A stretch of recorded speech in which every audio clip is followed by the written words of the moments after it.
All right, so we can go ahead and get started then. Welcome to our 6 of 7 workshops for the DeviceAlliance Career Development Training Program.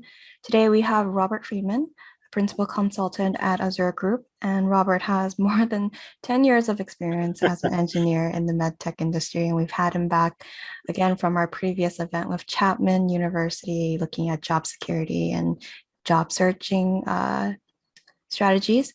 And he has held directing and senior level roles in engineering, management, and product development. He's also been at Medtronic and Edwards, so he's been all over the place, and so he's very much understands the scope of hiring as well as individuals coming and going. So we're very lucky to have Robert with us today to discuss interviewing best practices and to also address your specific questions and concerns. So thank you so much for being with us today, Robert. My pleasure. I'm happy to be here, and thanks to you, Joanne, for all the work that you do to try to help students and making sure that people get in the direction that they need. I'm going to go through a relatively long list of issues and insights. Then all these are from my own perspective and from what seems to me important. I'm going to go through them rather rapidly, and there'll be time after that for us to go through your questions. It's probably easier for me if I say something that's unclear, if you stop me in the middle and just ask, or if Joanne, if you see that there's a question, feel free to interrupt me. No problem at all to have people ask questions in the middle, though there will be hopefully a lot of time at the end for us to go through individual questions and things that are of concern. So the whole session is really in terms of how do you do well in an interview, and that starts from the very beginning with your resume and getting the interview in the first place. It's important to realize that your resume is the primary marketing tool that you have. It does not have to be necessarily a reflection of every single detail of what you did in your career. It should be putting you in the best possible light. So in order to do that, it needs to be customized for each individual job that you're applying to. And we'll talk about that specifically how to do that in a little bit, but I want to make sure they understand how critical it is for your resume to be error-free, has to be completely perfect. Everything has to be without any issues, without any formatting challenges. When the hiring manager opens it, he needs to be able, or she needs to be able to see it clearly. There shouldn't be any issues with transferring from one version, for example, Word 97 to the current version of Word. That can mess up some formatting. So it's a good idea to put it into a PDF form when you send it so that it'll be the way that you intend it. It's important in your resume to list your accomplishments, but they should be in terms of quantifiable, measurable accomplishments. What I mean by that, it means that you want to try to put numbers, specifically digits, as much as possible into your resume. The reason for that is that people who are evaluating candidates, they're looking at a lot of resumes usually. And in order to be able to have your background stand out, it's important to have numbers and dollar signs and percent symbols on the piece of paper so that when they're looking at it, those will jump out from the page. Because if you're scanning, which is what most people do when they're looking at a resume to see if all the elements are there, their attention is going to be caught by things like a dollar sign or a percent sign or even numbers. So it's as much as possible, that's why you want to quantify your accomplishments. Think in terms of what's important to the hiring manager. So it's not a question of giving a history of your background or your philosophy about how you feel about certain ideas. It is important to list your accomplishments using the STAR format, STAR. Put the situation you were in, what the task was at hand, what's the action that you took, and the result, the measurable result that's at the end. Use action verbs rather than passive verbs. So for example, led is a better verb to use than managed, because managed is relatively passive, and it can be that you basically sat on the side, twiddle your thumbs while everybody else took care of the actual work. So there are lots of lists of action verbs that are available online, and you can look those up separately.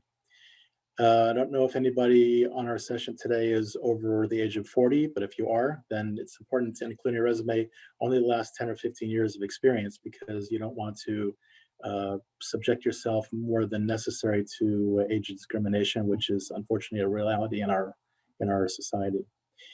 To that point, you don't want to include the date of the year of your graduation. I mean, if you just graduated or you're a recent graduate, then there's no problem with that. But if you're over 40, then it's better not to avoid that.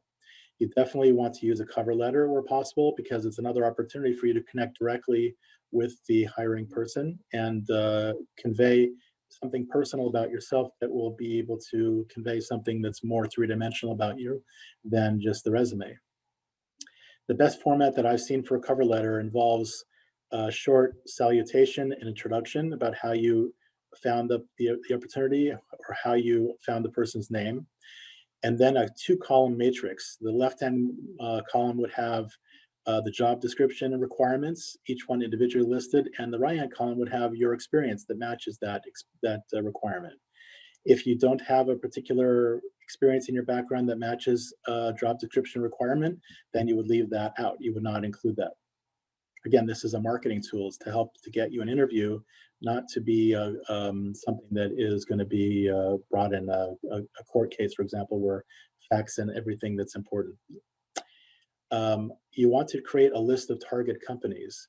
And by that, I mean, you want to try to figure out which are the companies, a list of different companies that are in your geography that match the background that you're looking for, the type of work that you're looking for, so that you can focus on networking in those companies. And networking is the greatest key to getting an interview, because while it's true that companies do look for individuals through posting job openings online, the way that most people get a job is through who you know, not applying online.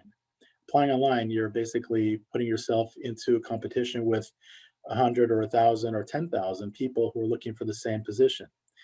Depending on how large the company is, it could be quite a number of people who are doing the same thing that you are. So to stand out, it's really important that you have networking, that you've tried to identify somebody that's in the company that can carry your resume and your cover letter to the hiring manager directly and give it to them, and maybe a recommendation.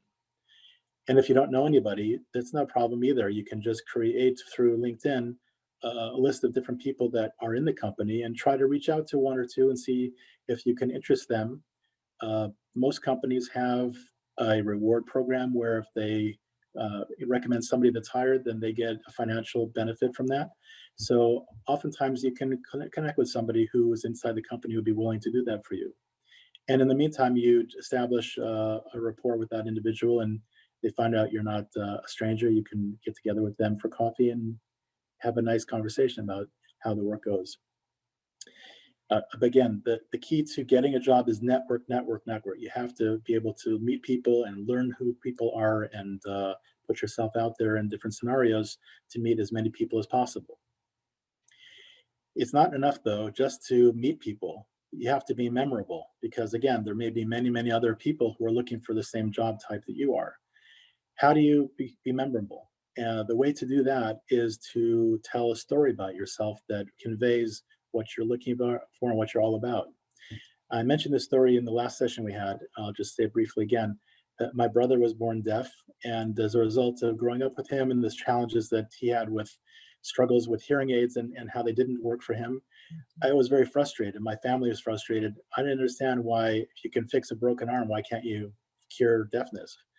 And so throughout my schooling, I had this in the back of my mind always, this idea of my brother's deafness. When I was in college, I was studying engineering, and I decided I wanted to work in medical devices because of my brother's situation. And now he and his whole family have cochlear implants, which is a fantastic solution for him. And I can talk with him like I'm speaking with you now as well. And to me, that's an example of a story that is my inspiration. My brother is my inspiration for being medical devices. It's important for you to develop your own story that tells something about yourself that's personable, that's memorable, so that you inject emotion into your conversation with the people you're networking with, so that they'll remember you. If you don't have people that you know necessarily, you can certainly seek those connections. A good way to do that for people that are more experienced is to seek them out and ask their advice. You want to be persistent because everybody's busy, and if you are not necessarily going to get them to answer your message the first time, persistency is okay, but not to be a nuisance. So use some judiciousness in deciding how frequently you want to reach out to those individuals. A phone call also is harder to ignore than an email, especially for busy people. So from the standpoint of reaching out to somebody, let's say you can get a phone number, you call into the switchboard of a company and you ask for somebody that you know works there from your research in LinkedIn. You're going to end up probably either leaving a voicemail, or they may answer the phone, or their assistant may answer the phone. Either way, either a message or through talking to the individual yourself, you want to be able to make sure that you're trying to connect with that person on a level that is going to be memorable. And asking for advice oftentimes is something that is hard to ignore. Many people are flattered by you asking them, so they want to spend the time with you.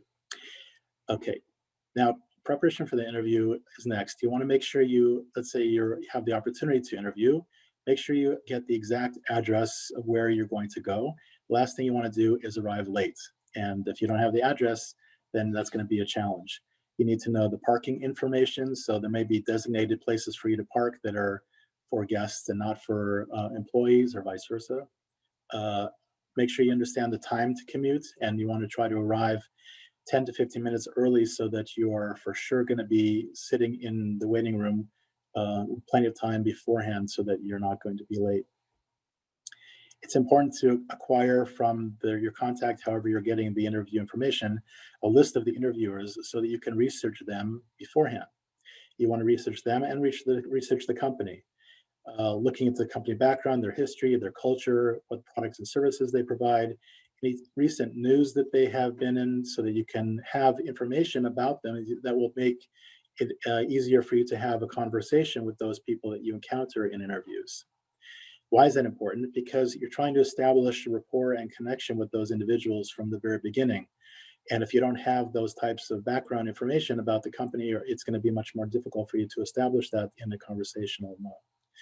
Most people also are a little on the nervous side. We'll talk about that a little bit more later. And having something to talk about makes it easier for you to break the ice with them and also for yourself. You can set up also a Google alert for the company's name, or for their competitors for that matter, to try to figure out if there's information that's current associated with that company that may be the talk within the company, and you can be current with that as well. Researching the interviewers, you want to look into their LinkedIn profiles for sure and try to understand their history and where they came from. Sometimes people don't have a lot of information there, but oftentimes they do. And you can learn an awful lot about what's important to them, what their background is, and what they've accomplished, so that you can again refer to that information in conversation. Sometimes individuals have a patent, for example, and you can look up the patents online and find out, this is kind of cool that they had something to do with this new idea and something to ask them about, or any other news that you find about the individual that you're going to be interviewing with. Similar to what we talked about in preparing your resume, it's important to prepare star stories, STAR, as I mentioned before, that highlight your accomplishments, so that when you're answering interview questions, you can put them in this format, just like you had on the resume: the situation, the task, action, and results. Again, measurable results are way better than just neutral results that you were successful. But if you can say that you improved the yield by 23%, that's saying a lot more than just you made improvements. It's important to practice your interviewing. How do you do that? So everybody's got these days, or most people have a video feature on their cell phone. You can have somebody video you, you can video yourself, see how you look. When you're answering questions, you can look up questions that are available online and be prepared for them, how you answer the question, and to do it in a concise way. Concise means your answer should be prepared to be given over in about 60 seconds or less. And that can be a little challenging for some people who tend to run on. Running on and on is detrimental to your image in your interview, because the interview only has a certain amount of time to devote. And if you're spending a lot of time going down tangents, that's going to be less advantageous to you. Practicing with others is better than using video because even though in a video you can see yourself and what you look like, um, having somebody else critique how you answer, the clarity with which you give the information is very, very, very important. It's a good idea also to prepare questions for you to ask the interviewee. At the end of your interview, they'll probably say, do you have any questions for me? And if you have no questions, that's a negative. You need to be able to show interest in the interviewer, in the company, in the job by asking questions. So I'll give you a few examples like that I came up with. One is like, how did this position become available, and what happened to my predecessor? Would you like to know if that person was not successful and why? Because if you're going to fill that role, you're going to want to know what landmines to avoid, right? What do you see as the biggest challenge in this position? Maybe there are political challenges or other things that you need to be aware of so that you can be prepared for that. What are the critical abilities needed to be successful in the position? So let's say you're really good at math, but this is not a position that requires math. Are you going to be able to be successful without relying on your number one skill? Maybe you have other skills that are important, so you can talk about that. Let's say the interviewer says the most important skill is communication skills. And you can say, oh, I give an example of a star story where I had stellar communication, and that solidifies you in their mind as somebody who can deliver on that very, very important skill of communication, as an example here. Or something that you saw in the news that is a question, like something just happened that, for example, if you're following the vaccine situation, so it just happened that Johnson & Johnson vaccine was put on pause because of a very, very rare incidence of blood clots in a small, tiny, infinitesimal number of people. So if you're interviewing at a job for Johnson & Johnson, you can talk about that. That's something current. And how are people in the company dealing with this, for example? Any kind of question that's going to show that you're interested and you've done your homework about what happened in the company will be good for you and your reputation with the interviewer. Let's talk a little bit about appearance. Many people, most people, unfortunately these days, are on the superficial side. And as a result of that, first impressions are very, very important.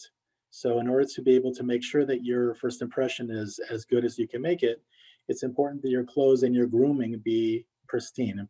What that means is that typically that a guy would wear a suit and a tie, and a gal would wear something that's fashionable but modest. It's important that your clothing not be the thing that's going to be detracting from you. If you're talking about your experience and your background, you want the interviewer to be focusing on the content of what you're saying and not on what you're wearing or not wearing. It's a good idea to eat a healthy breakfast. Even if you're nervous, it's important to have the fuel when you start in the morning before your interview, that you have that behind you, and it's something that can take care of you, so you're not going to be feeling very exhausted towards the interview, especially if it's many, many different people you're going to be meeting with over the course of the day. Excuse me. Be mindful of driving etiquette. Just imagine if you're a few miles away from your destination where the company is you're going to be interviewing, and you get into a car accident and it happens to be the person that's going to interview you. How would that feel? That would be pretty challenging. So it's a good Has idea that happened? definitely. Not for Yeah. me, but it's definitely happened. So it's a good idea to be not an assertive or aggressive driver on that day. Be passive and let everybody have the right of way, even if you have the right of way, just to make sure. And certainly, let's say you're in the parking lot of the company, make sure you are gracious and let people go ahead of you if necessary. Just you never know who you're going to be encountering where, and that's you don't want anything like that to come up as a negative for you. Be polite to everyone. Same idea. Even the receptionist, it's important for you to be able to be polite. Smile to everybody. They want to say, "Oh, that person, that they were so polite. They were so kind." Complimenting the environment or whatever. Oftentimes, the receptionist may have a bouquet of flowers, so you can comment on the flowers, and it's a good idea to make a little bit of small talk with that person too. everyone that's in the company could potentially be providing feedback on how you behaved yourself or didn't behave yourself through the process. So you never know. You have to be polite to everybody and smile. Okay, what should you bring with you? One copy of your resume for each individual person that you're going to be interviewing with, even if you sent it ahead of time, because you want to make sure in case somebody needs a copy, you have it ready to give to them. Again, the primary purpose of a resume is to get you the interview, but just in case somebody wants to refer to it in an interview, it's a good idea to have a copy available. Printed out on high quality paper with high quality printing. Sometimes various printing mechanisms can smudge or lead to printing that is not the highest quality. If you're going to use it for marketing yourself, you want to make sure it represents you in the best possible light. Bring a copy of the job description in case you need to refer to that. Bring a copy of your cover letter with the 2-column matrix. This is what you prepared before, remember? The idea of everything that is in the job description, you're showing how you match that with your experience. So that could be helpful to you in preparing talking points in an interview. The same thing with the star stories. Any star stories you prepared, it's a good idea to have those on a separate piece of paper listing so you can refer to them if you need to.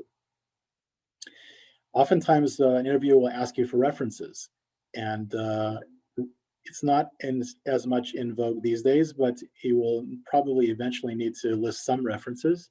If it's in the interview, you want to be able to have another piece of paper with, let's say, 3 professional references, preferably previous bosses, if you have that, or other people who can talk about your work output.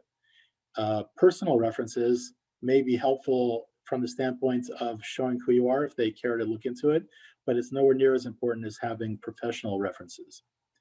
And it's a good idea also to have a professional looking portfolio to carry all these papers in, to make you look like you belong, like you really have everything together, literally and figuratively. Okay, when you arrive at the location, you're going to want to first, if possible, find the bathroom. Remember, you're here about 15 minutes early. Find the bathroom and take a moment to be in private and use some opportunity to do some deep breathing to help you relax, oxygenate your brain so you can be on your best thinking abilities.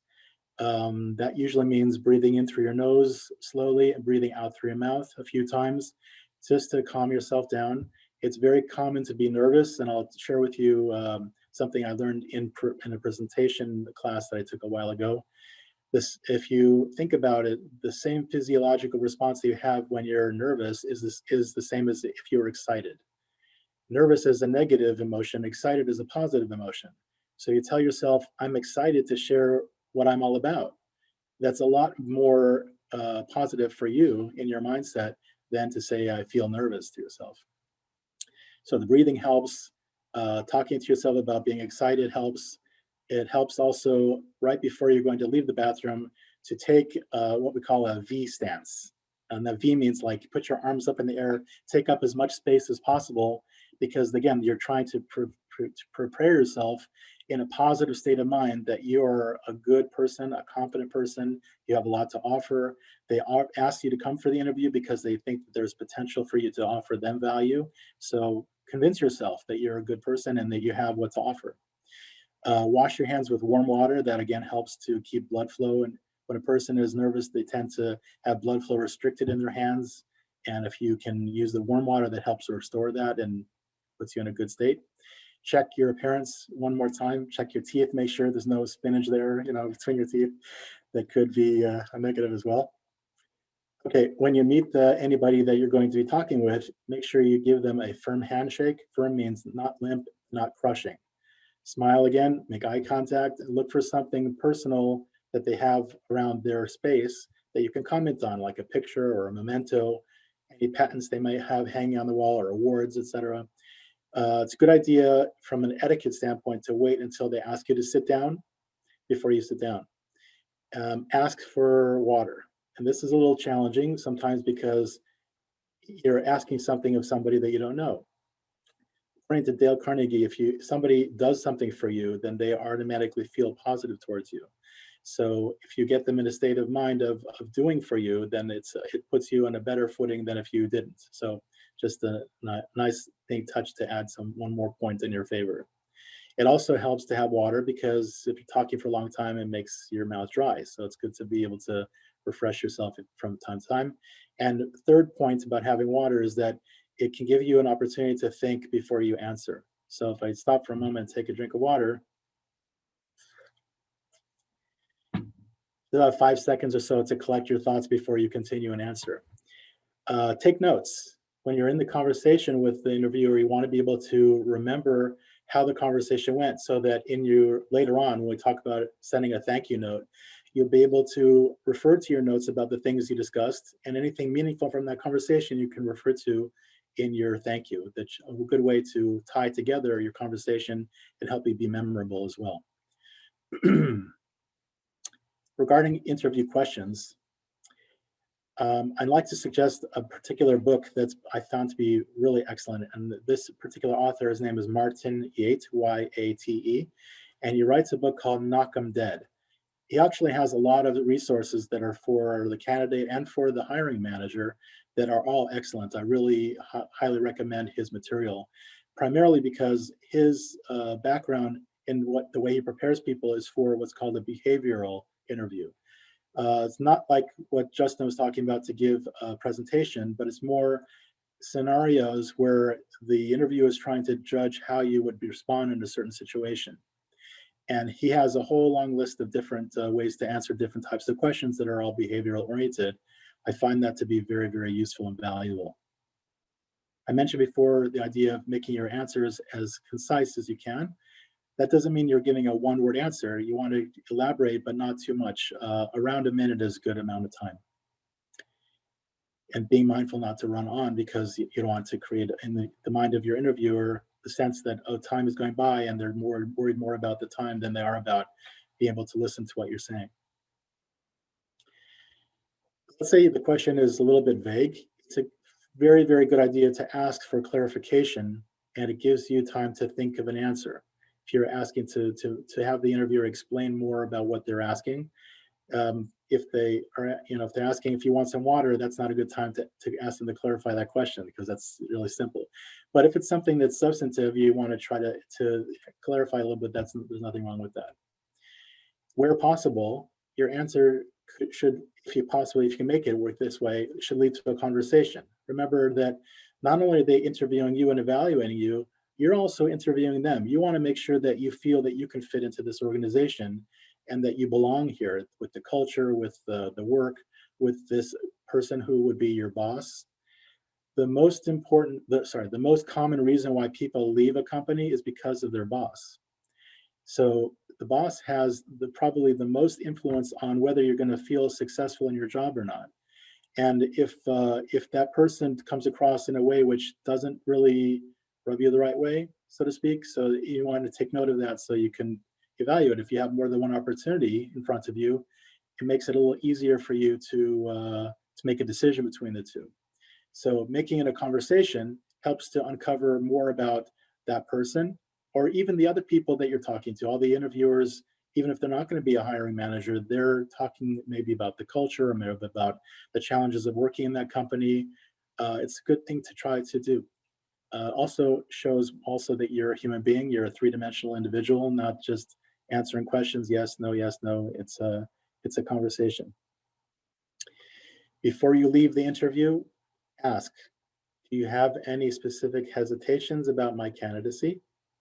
So this is an opportunity to correct any misunderstanding or misperception, or to further promote your skills, your abilities, your experience. And if the individual is truthful, they may tell you something that you can use in that instance, or it may help you also prepare for your another interview for another company, something that they perceive about you. If they're not honest and they say everything's fine, then okay, you didn't lose anything, but at least you're trying to give them an opportunity to look into this last point. It's important also to say that you really enjoyed the conversation, that you're like inspired by the company mission, and ask for the job, ask for the offer. Say, I'd like you to offer me the job.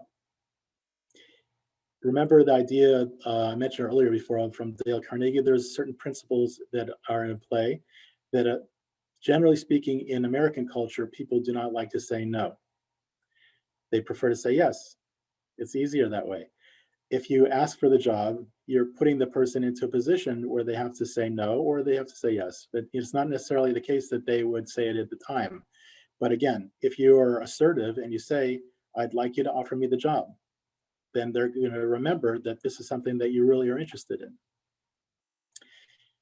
Also, highly important, get their contact information. Every individual that you speak to as an interviewer, you want to be able to send them a follow-up thank you, either by email or by regular mail. Either way, it's important for you to make sure that you can send them a follow-up and a thank you. And it's especially important for the hiring manager because, like I mentioned before, we're talking about the idea of connecting with them. We'll talk a little bit more about this in a bit, but you want to be able to refer back to certain things that you talked about in your conversation. And if you don't have their address, it's hard to do that.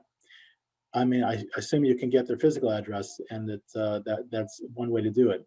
But email is these days is the preferred one means of communication like that. There is some advantage to sending a physical letter mail in the snail mail because it takes time to write that out, and it's a nice gesture, but it's not required. Email is accepted as being the way that people do this, but you can, if you want to, take that extra step and send a physical card or a letter just to thank them. Let's spend a moment talking about negotiating the salary. You should not do this in an interview. It's not a good idea to talk about any of the benefits or the salary and anything that you're going to get as a result of this job. The focus should be on what's the value you provide to that employer. Now, oftentimes the hiring manager will ask in the interview, what salary are you looking for? And if they do ask, they probably are looking because they want to screen you. If you are asking for too much, it's easy for them to say, oh, this person is not right, and I don't have to spend my time worrying about what they say and spending the time in the interview. Sometimes that'll come up in a phone interview prior to the in-person interview. But let's say it happens in person. It's a good idea to try to defer. Oh, I'm sure your compensation packages are competitive. But if they press you and they really, really want to have a number, so be prepared. It's a range. If they press you, you want to say, okay, what is your desired salary? Let's say your desired salary is $75,000, for example. It's important for you to provide a range that's, say, 75 to 85. In other words, your desired salary should be at the bottom of the range, and then add 10,000 for the upper end. In case there's a negotiation, oftentimes there might be a meeting in the middle. But at least you're prepared in advance with the number, so you're not fumbling around trying to come up with something. So you have the number already prepared. Okay, let's talk about thank you note again. I want to thank them for taking the time to meet with you because everybody's busy and they probably have a lot of candidates they're looking at for this position. So thanking them for taking the time to consider you is a mark of etiquette, and it's just good manners. I've really enjoyed our conversation. I'm inspired by the company mission. I mentioned this before. I'm excited and enthusiastic about the opportunity. Here again, you're talking about you want to provide value to this company, and not only that, but you're excited about the opportunity. You're excited about being able to work for them and work for the team, be part of the group, be part of this culture. I'm confident my skills and abilities will be valuable additions to your team. That also is something that's, from their perspective, important to hear. Again, it's not about me. I want to just give you value. That's my position. Here's the point where you want to refer to discussion topics from your notes. Again, you're trying to make a connection with that person that you're sending the thank you note to so that they remember remember the conversation. And it's a good idea, if you can, about that topic of conversation to include a news clipping, a news article, or something that is referring to that topic. Something about the company, the industry, the product, whatever was related to your discussion, so you can tie that together, again, helping you be more memorable. Now, generally speaking, job search is challenging. It's challenging emotionally, it's draining because there can be a lot of rejection. So it is absolutely required that you have patience and perseverance. It's not an easy process. I've been through it many times, unfortunately, and everybody goes through that. It's just part of the way things work. So I'm going to recommend that you keep listing your lists active, all the different individual companies that you have on your target list, keep networking. It's important to work on continuing to meet people. Even if you've had an interview, you want to make sure you continue working on other opportunities, other interviews, trying to generate more interest in yourself until you have an offer letter. Keep working that until you actually, Martin Yate recommends until you've accepted the offer. He even goes as far as sometimes to say, until you've cashed the first check. That's a little too far, I think, but that's his advice. Just to imagine the idea of what he's trying to convey with that. You never know what can happen. So keep your options open, keep working on it until you know that you are solid in a position. Again, it's a very challenging time to be unemployed looking for positions, so it's very important. Maintain a good, healthy diet and exercise so that you can maintain yourself. And you never know, you get an interview, you want to be presenting yourself in a way which is in the most positive way you can. So that means being in shape and being able to take care of yourself. It's also a good idea while you're looking for an opportunity to try to volunteer. It's always appreciated from the hiring manager standpoint when somebody is willing to give of themselves to help other people, and that all puts you in a good light. Let's say you don't have any experience in the field in which you're trying to interview. This is something you can do. Anybody can volunteer, and there's lots of opportunities. Now, what's even better than that is, let's say you can volunteer in a company where they're working on something that you'd like to be part of. Even if you do it for no pay or let's say minimum wage, it's still going to be something that's worthy of putting on your resume, something that is important for you in terms of listing experience that's relevant. Relevant experience is much, much more important than any other thing that you can put on your resume. So if you don't have the experience, it's a good idea to try to get it either through volunteering, through an internship, or something like that. Okay, let's wrap up my list with a couple points about red flags. I've probably interviewed several thousand candidates in my career, and I'll tell you what things stand out to me is things that are not disqualifiers, but cause the candidate to be starting from a negative. One of them I mentioned in the beginning, any misspelling on the resume or misuse of grammar or inconsistent formatting. Like, let's say you start off in the beginning of your resume with a certain font and you change the font somewhere down later, or you change the spacing in your resume from one type to another.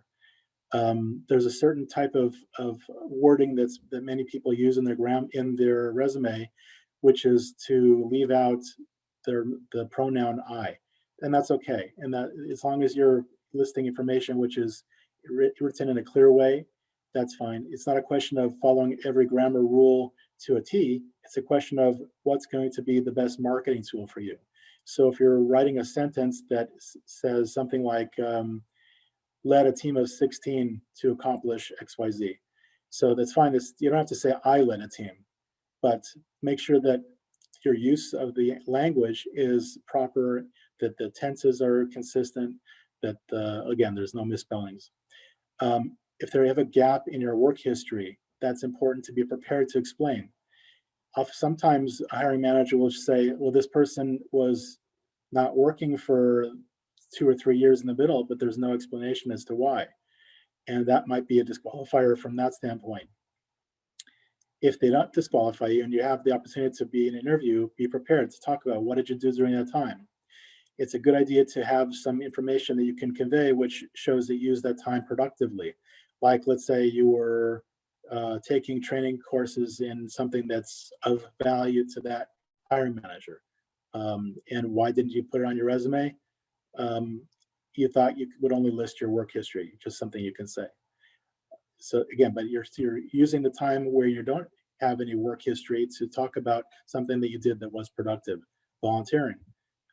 You only wanted to put your work history on the resume, something you can say, but you have this volunteer history that's very, very important. It's a red flag if you're late for the interview. One time it happened to me that were doing some construction on the freeway, and I could not get to the on-ramp. It took me 45 minutes just to get about one block, and I was 10 minutes late for this interview.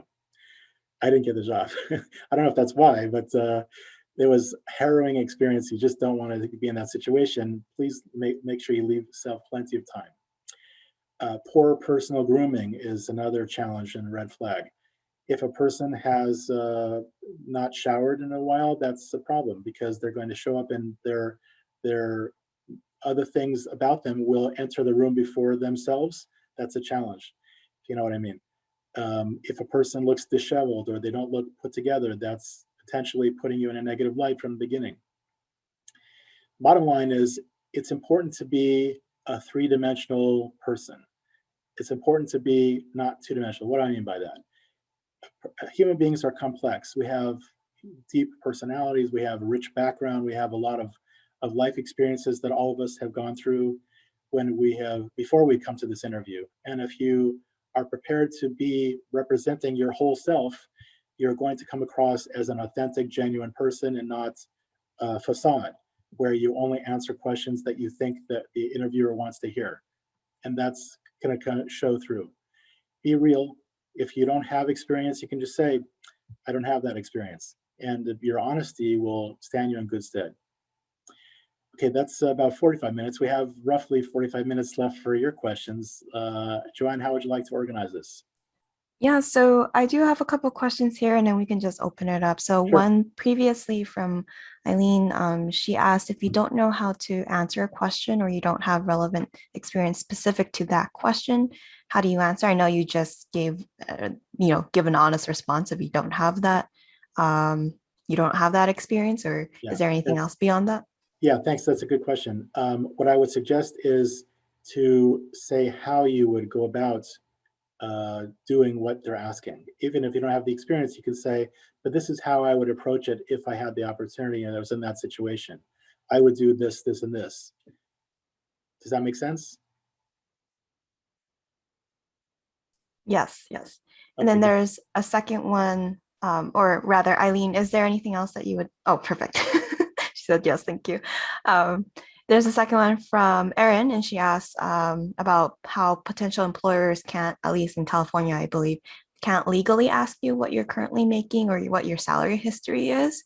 And she was asked this previously, so she didn't know what to do, and she just disclosed the information. How would you go about addressing these types of questions that are sort of not supposed to be asked? Yeah, what usually is asked is what range or like what salary are you looking for? And it's you can say if you want to be very assertive, you can say, is that relevant to the interview or to my candidacy? In other words, if it's an illegal question, that's something that you can answer with. Oftentimes, if you respond that way, that does put you in a negative light. But again, they're asking you an illegal question. They're not allowed to do that, like saying, how old are you? That's blatantly illegal. But what can you do? If you really, really want this job and you need this job because you don't have any other alternatives and you've been unemployed for a long time, perhaps you would make a compromise. But again, these types of questions are screening to determine whether they can disqualify you or not. Um, if you want to be assertive, you can say, what's the relevance of that to my candidacy? So I don't know how to counsel you, because if they're asking you something illegal, maybe that's not the right place for you anyway. There's something unethical that's going on. Perhaps that's not the right place, but everybody is different. That maybe they need this job because of financial reasons, and that's the reality that they're facing. So depending on your situation personally, it may drive you to want to answer that question anyway. However, even though it's illegal. Tell me if that helps, the way that I'm explaining the answer. Does that give you some context in which to? Okay, very good. Great. Anyone else is feel free to unmute yourself and ask your question. I'm just going to go through my list of things that I have just to keep this conversation going. I know that you mentioned this pretty early on, which is to network and um, build those connections. And then you also said to ask for a job. Something that I've heard from more senior level individuals who are not as interested in helping younger individuals is that they're worried about, you know, building these connections with young professionals because they're going to be tugging at their sleeves, looking for jobs. Like, how do you do that without, coming out on that light? Or is that just blatantly a personality problem? Yeah, it's a good question. If I understood what you're asking, how do you not be a nuisance? How do you not be a burden? So some people are just so busy that they're just not going to respond. And you might want to try 2 or 3 times to reach out to that person. Uh, Oftentimes, though, people who have some number of years in their career, they reach a point where they really do want to give back, and if they don't respond, it just means they're just too busy to be able to do it right now. Not that they wouldn't do it at some point in the future, but that they're just right now they're just swamped and they can't devote any time to calling you back or to answering your question. But if you are asking to say, let's for example, I'm a new graduate and I'm just looking for some advice about how you would recommend would be appropriate for me to break into this field, just as an example. So you might get somebody who would call you back or answer and want to spend time with you. Let's say Gabriel is on the session, and he and I have been corresponding quite a bit in the recent past because he reached out. So it's to his benefit if he wants to use my advice. That's one of the things that gives me a sense of satisfaction, fulfillment in my career to be able to help people. And if you can find somebody like that, then that's helpful to you. Thank you. Is there anyone else that has any questions?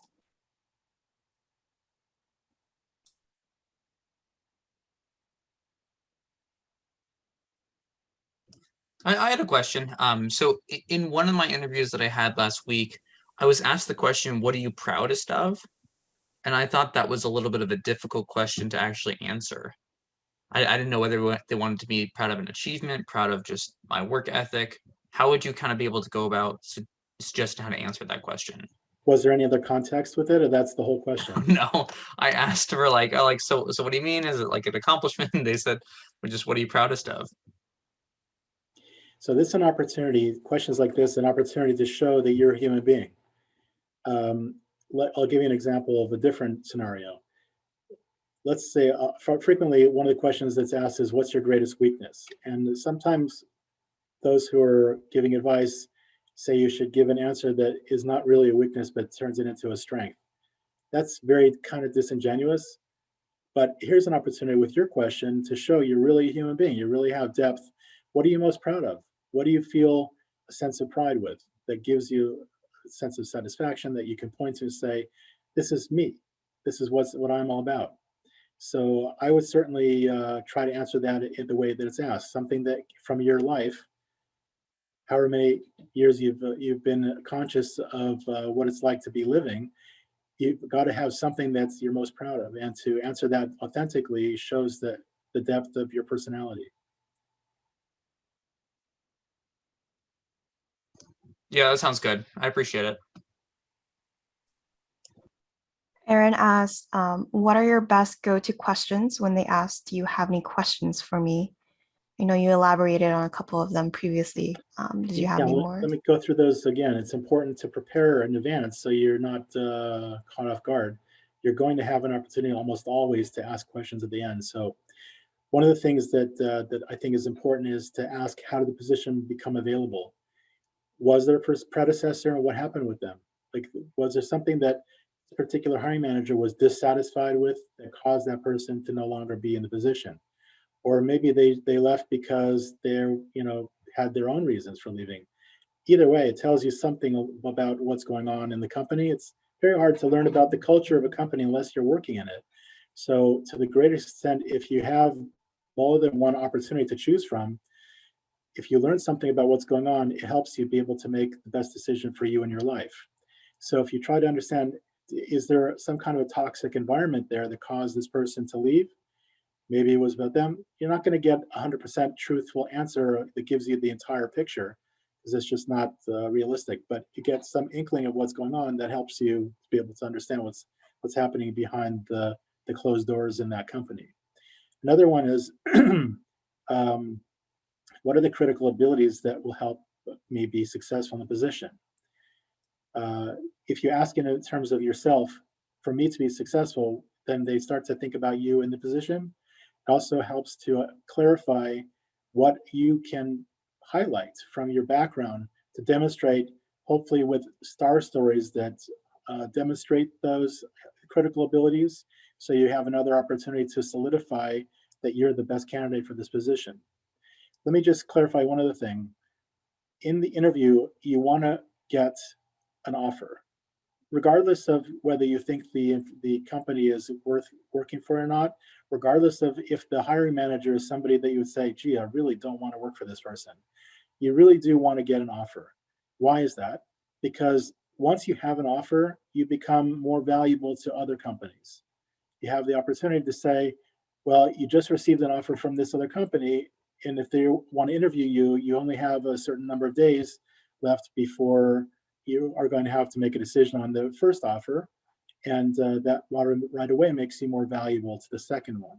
The second one, hopefully they'll move quickly to a schedule interview, and they may realize that they have to offer you more in order to get you to turn down the other offer. So it's to your advantage always to try to get an offer, whatever you can do to be able to put yourself in a position to ask for that job, ask for the offer.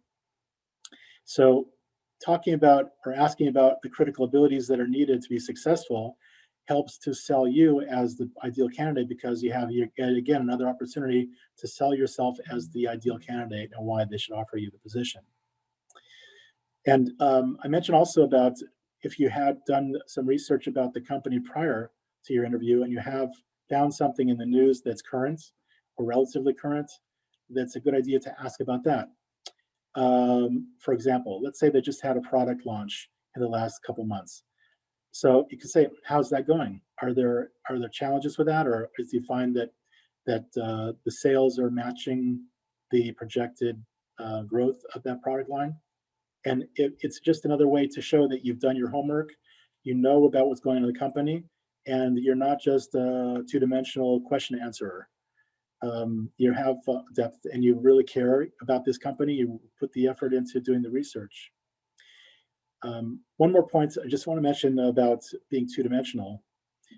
Nobody who is looking for a job is a professional job seeker. Nobody is making their life's ambition to look for a job. And it's understood by just about anybody who's giving an interview, like a hiring manager, that the person sitting in front of you as a candidate is not going to be, answering questions like a professional interviewer would, somebody who does this for a living. Nobody does that for a living, but just imagine if there was. So there's a certain amount of leeway that's granted for that, and so you don't have to worry about every detail of what you're presenting. I went through a lot of details about things that can help you to put yourself in a positive image. It's not super critical that every single detail be perfect. You can just make yourself neurotic by doing that. You want to put yourself in the best possible light. But if something goes awry, okay, it's not the end of the world. There's a certain leeway that's granted. Again, you're not viewed as a professional interviewer, that you do this for a living, and that you should be able to handle every nuance that comes up in the perfect way. So give yourself some slack and take it with a grain of salt. Thank you. There's a follow-up question from Aaron, which was, is it appropriate to directly ask the hiring manager about their leadership style? You can ask the question if you are prepared to talk about what style you like. The good hiring manager, good manager, is a situational manager, whereas they will adapt and customize their leadership approach to what the employee needs. It's rare to find somebody like that. It takes training and it takes a lot of practice to be able to do that effectively. So asking for that question means that you're going to follow up with what kind of style do you like to be led by? So you have to be prepared for how to answer that. And if there's a disconnect, how will you handle that? That might put you in an awkward position as well. So it's important to prepare in advance. Great, thank you. I see Keith, Gabriel, you guys have your videos up. Did you guys have a question? I was going to ask really quick. Oh, sorry, go ahead. Go ahead. You went first. Oh, thank you. So I was going to ask, because one of the techniques I've seen when it comes to, approaching laboratories and graduate schools is to talk to the current students in there. And I was wondering how common is that for companies where maybe you want to talk to the current employees or coworkers before you even, join the actual company? Yeah, that's a good question. Oftentimes they'll be on the interview panel. The people that would be your coworkers, the hiring manager will give them an opportunity to see, is this person going to be good for as a team member, part of the team? If they don't do that, if they don't offer you that opportunity, you can ask for that. Let's say they offer the position, which is a good place to be. You can at that time ask for the opportunity to speak with, even in person, some of the team members that you'd be talking to or working with. I would not suggest doing it before they offer you the position, because you're not really in a position at that point to dictate anything. Once they've made an offer, you have probably the strongest position that you're going to ever be in with them from the standpoint of negotiating or asking for things. So that's a whole different discussion that is not in the scope of this session, but briefly, that's the time to negotiate salary, to negotiate other things, like if you want to speak to other people who are going to be on the team. All right, thank you. Sure, good question. Thank you, Robert, so much for all the tips. This interview or this workshop has been super helpful for me. Great. Obviously, imagine a candidate walks in and they kind of hit every single note, right? But then, has there ever been a candidate that has done something that automatically stood out to you and you were like, I want to hire you on the spot? Do you remember or recall any moments like that? It's funny you should ask. There's actually been a very large number of those. I'll tell you, my practice is I usually do a phone interview before I first look at the resume. I do a phone interview to ask screening questions, and then if they pass that, then I bring them in person. I generally have a really pretty good idea before I interview somebody in person whether they're going to be a reasonably good fit for the job. The in-person interview is then just to seal the deal, so to speak. There's certain things that needs to be looked for. So again, I think I've interviewed a good number, many thousands of people over my career. It's important to, as a manager, to try to figure out exactly what you need.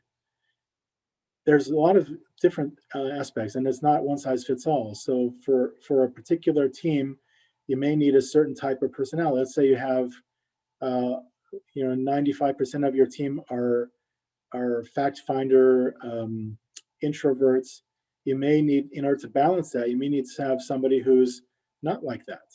Even though if you were to think about who would fit best with the team, it would be somebody who's like them. But that may not be the best thing for the overall success of your team. So it's not a question of what do I look for, it's a question of what is needed. Many hiring managers who are not so experienced may just decide they need somebody who's like them. And that's detrimental to them, to their company, to the candidate. But again, we're talking about people who don't know any better. So you don't know what you're going to get when you go in an interview. You have to assume that they know what they're doing.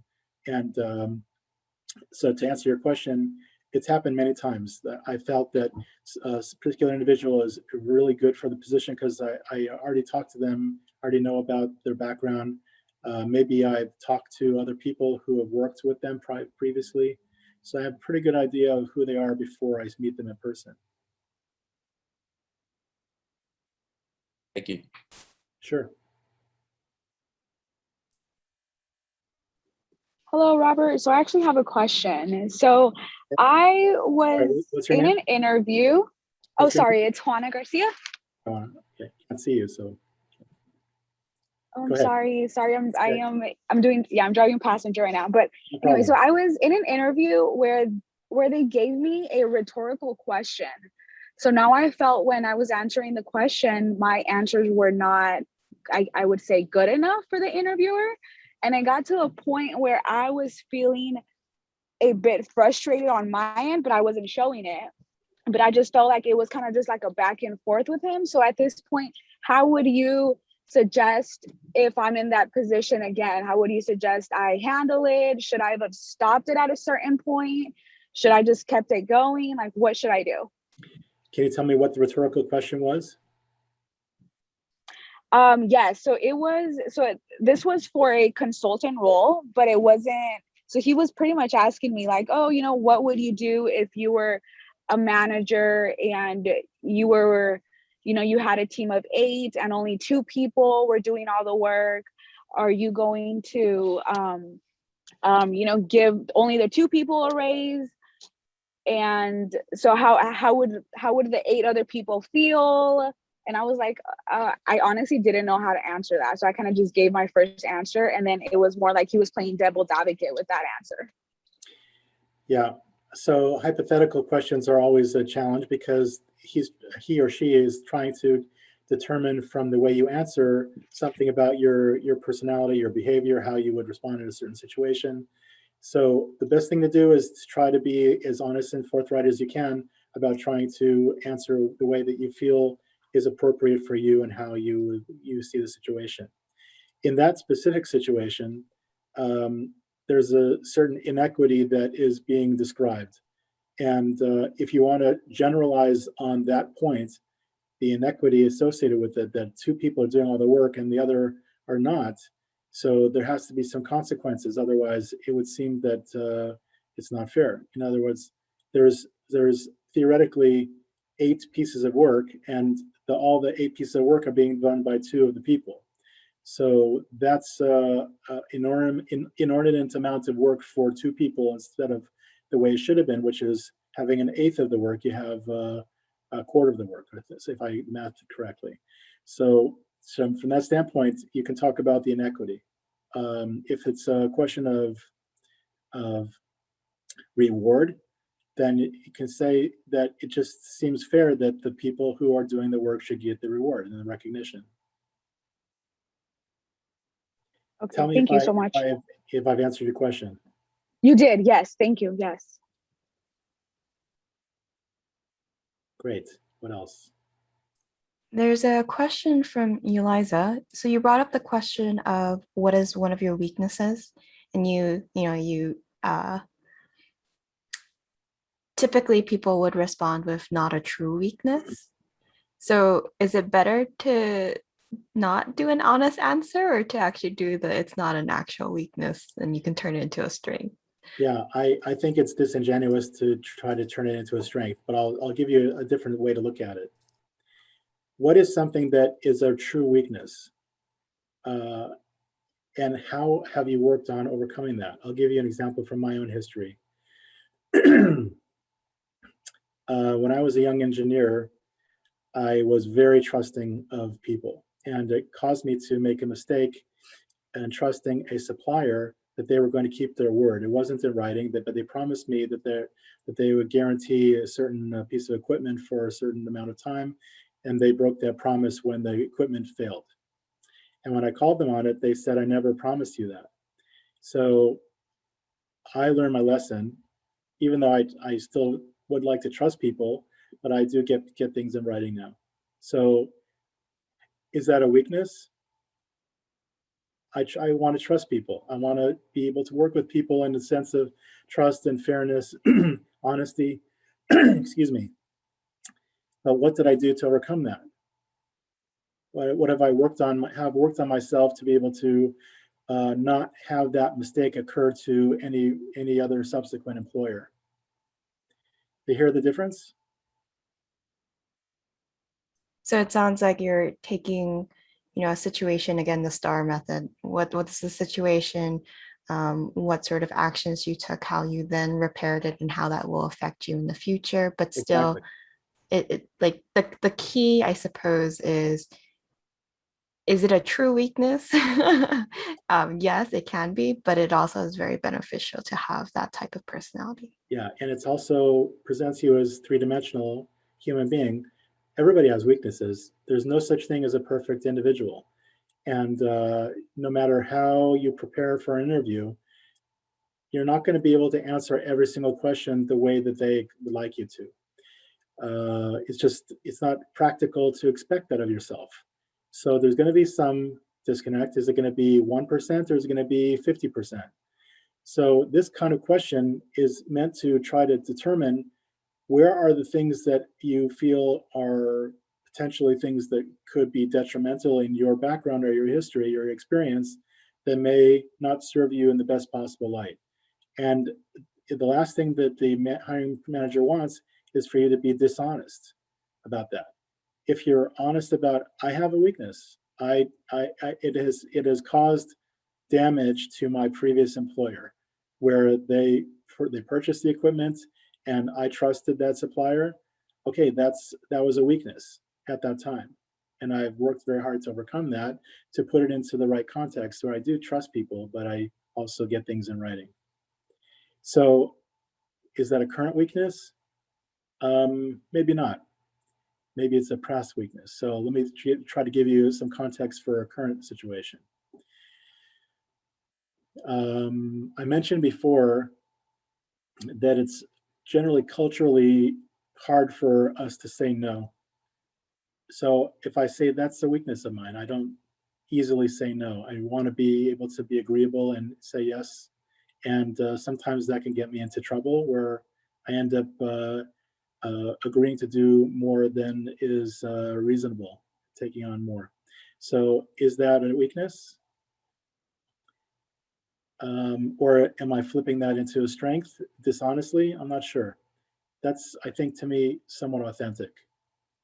Because saying something about me that's honest and genuine, but it's also showing that I've been able to put it into a situation which is potentially beneficial. So it's a good question. I would like to refer you also to Martin Yates, because he deals with this and it's to some detail in Knock 'em Dead. He has another book. I think it's all interview questions exclusively. I don't remember exactly what he says there, but there are lots and lots and lots of people who try to help you answer this question. To me, the best way to answer it is to be a human being and to be honest. Excellent, thank you. I don't think that that's going to necessarily make or break a candidate, because you're talking about one question out of many. If it's an egregious thing like I like to steal, that probably would be a disqualifier. But it's hard to imagine that being the kind of the answer that somebody would give. It's going to be something that's more genuine about themselves than what they recognize. I'll give you another insight. This is an important point.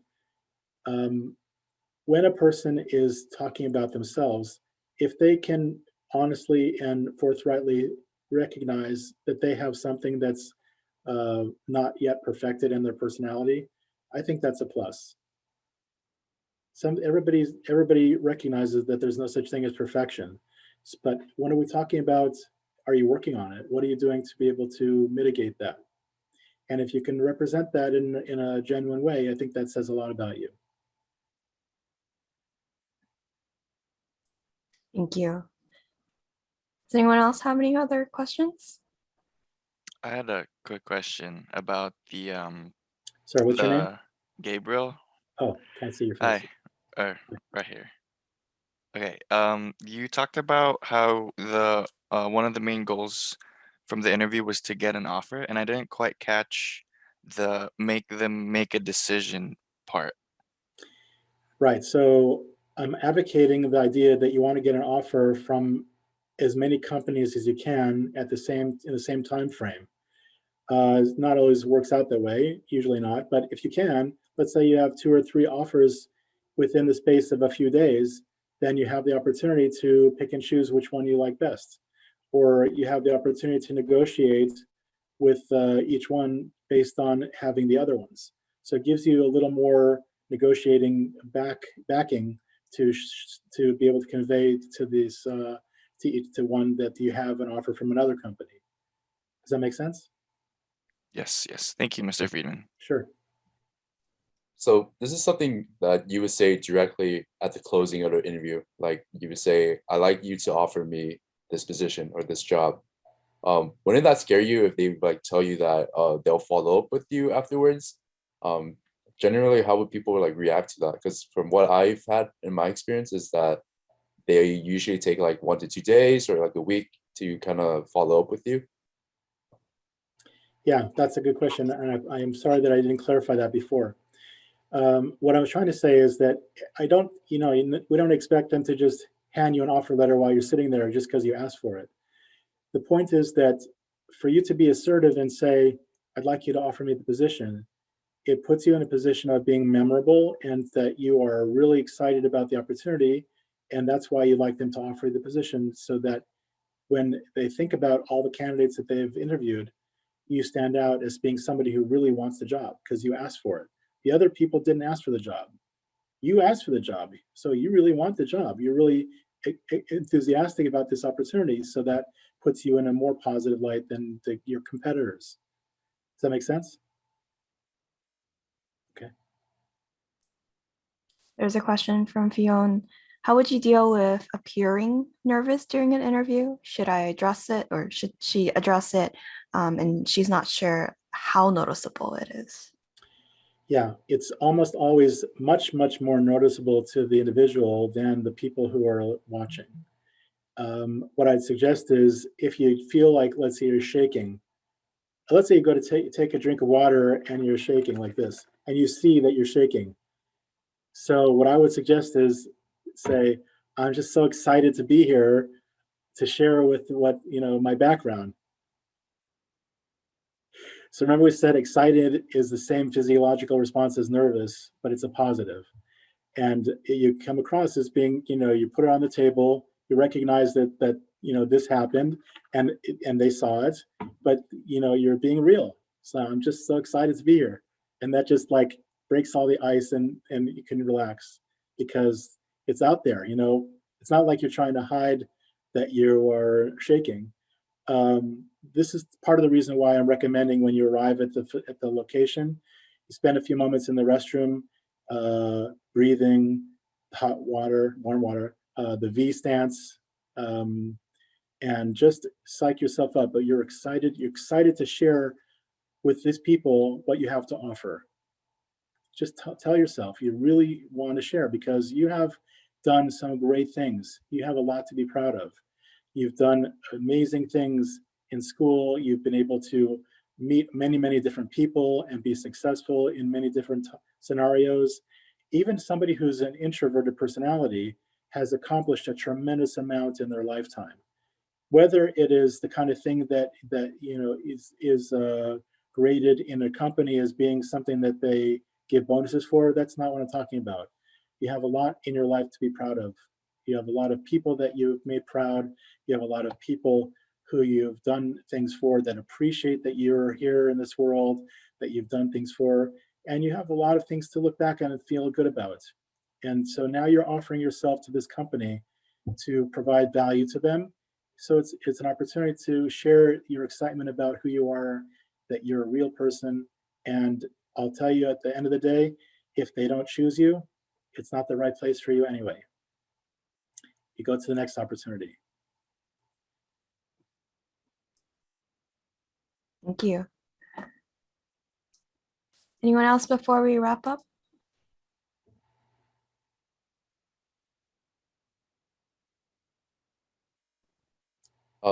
So this may be kind of like an individualized question, but I've recently just went through a technical interview with Medtronic, and the hiring manager actually told me that I was in the top 2 candidates for that position.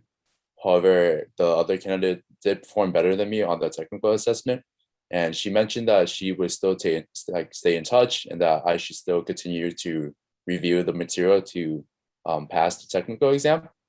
How often do you think it is that a hiring manager would reach out to previous candidates to re-offer them like an opportunity? Because for me personally, I would think that like that job opportunity was like gone, but then I would still kind of know them from just a networking extensive point of view. Yeah, what are your thoughts on that? Yeah, that's a really good scenario. Thank you for bringing that up. These days, there are more technical assessments, and it's unfortunate that the companies are making decisions based on that because, in my opinion, you can always learn skills, but it's very, very difficult to learn new behaviors. So to me, behavioral background and how a person performs behaviorally is far more important than how they do technically. Uh, it goes without saying that if you graduate from university, you're probably going to be able to think and be able to resolve issues from a technical standpoint. But behavioral, you have to get along with everybody. So that's one point. Another point you're bringing up about networking is now you have contact information for the people who are inside the company, and it's worthwhile for you to continue networking with them occasionally, staying in touch with them. What I mentioned before about the news from the company, let's say you have a Google alert for Medtronic, whichever division it is that you have interviewed, you can set up a news alert that sends you information about whenever that comes up in the news. And then it gives you an opportunity to send that information to this person and say, yeah, I just saw this in the news and I was just thinking about you and I just thought I'd like to, stay in touch, and I thought you'd find this article interesting about what I read regarding your company. This shows you're really diligent about staying in touch and staying on top of the company, what's going on with them, and that you're maintaining that contact with that individual. It may also be worthwhile, let's say, every 6 to 9 months to invite that person out for a coffee. Hopefully you get a job before that, but it's good to stay in touch even if you're working with that person because they're a well-connected individual within a company that's on your target list. So it's worthwhile to stay in touch with that person, even if it means taking a little time just to be social with them outside of your regular job. And if you're still unemployed, so then it's good to let them know so that if an opportunity does come up, that they would consider you. When you're the second one, we call that a silver placement. Gold is number one. You got a silver medal. That's not zero. That's something to be proud of. Wow, got a silver medal. That's important. It's not nothing. And so that's an importance that they can want to keep in touch with you. But people being busy, it's good for you to keep in touch with them. Don't leave it up to them. So I actually have an anecdote from an individual we had at a panel, Smeet Doshi. He interviewed for Medtronic specifically, and he didn't get the job. I don't remember exactly if it was because he was, runner-up, or if it was around the time when COVID happened, so the position closed. And he essentially was like, "Well, I'm not going to apply to Medtronic for a while until next cycle opens." And the hiring manager actually reached back out to him, told him that there was a new opportunity available and that they wanted to invite him for interviews. Great. So by all means, it is not a losing position. You are actually in an advantageous position. Yeah, and keep in mind that these companies, unless it's a small startup company, they have many, many, many, many, many, many, many divisions and groups within that company. Each one is its own team, and each one needs resources. And as they finish one project, they start another one, or they will start up, and then you want it to be involved with on their list. So if you're in their database, they may find you through that. But if you can do networking, as I said before, that's the primary key to be able to be on the top of their list, to be able to be the one they select. And keeping in touch with the people there, or networking further with other individuals there, is the best possible way to be at the top of the list when another opportunity opens up. That's really reassuring to hear. Thank you so much. Sure. Good question. Excellent. So we do have a few more minutes left for a couple more questions if you guys have any. If not, I did send out a feedback survey for this workshop. We're always looking to improve and ensure that we're serving your needs. So good or bad, let us know. And also, I think Fionn says something.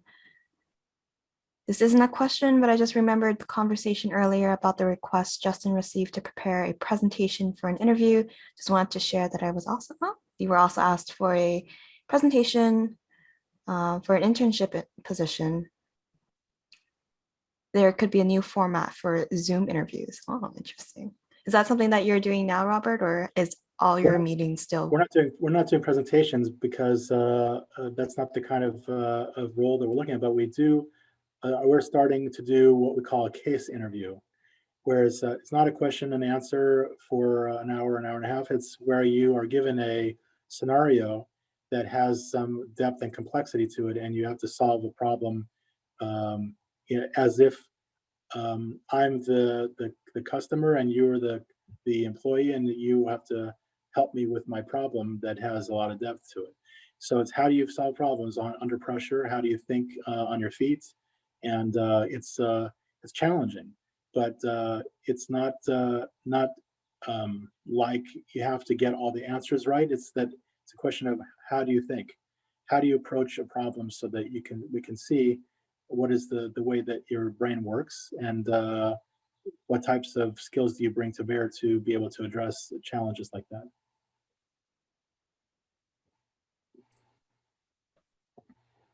Excellent. I know others have been trying to connect with you, Robert, on LinkedIn. Are you okay with me sharing your personal email, or how would you like that to be shared? I'm on LinkedIn, so feel free to reach out, and I'm happy to correspond with anybody through that means. And it's a pleasure to be able to work with all of you. And I'm also interested in the feedback, so please do answer the survey. So for your LinkedIn, it asks for your email. Would you like me to send that to them, or? That's fine. Yeah, that's fine. Okay, I can go ahead and do that. Yeah, I'm sorry. You asked that before and I didn't respond. So yes, it's fine. No problem. All right.